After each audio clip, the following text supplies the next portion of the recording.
প্রভু জগন্নাথ যুগে যুগে অধর্মের বিনাশ করে ধর্ম প্রতিষ্ঠা করতে নানা রূপে এই ধরাধামে আবির্ভূত হয়েছেন নারায়ণ। দাপর যুগে কৃষ্ণ অবতার রূপে জন্ম নিয়েছিলেন তিনি। দেহত্যাগ করার পর শ্রীকৃষ্ণ জগন্নাথ রূপে আবির্ভূত হলেন পুরীতে। কিভাবে শ্রীকৃষ্ণ থেকে জগন্নাথ হয়ে উঠলেন তিনি, আজ বলবো সেই কাহিনীর কথা। অর্থাৎ রথযাত্রার পূর্ণ লগ্নে আমরা জানব জগন্নাথ দেব অর্থাৎ নীল মাধবের কাহিনী।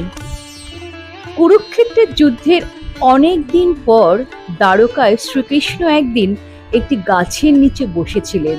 সেই সময় তার রাঙা চরণ দেখে পাখি ভেবে ভুল করে বান মারে এক জড়া নামে এক শবর।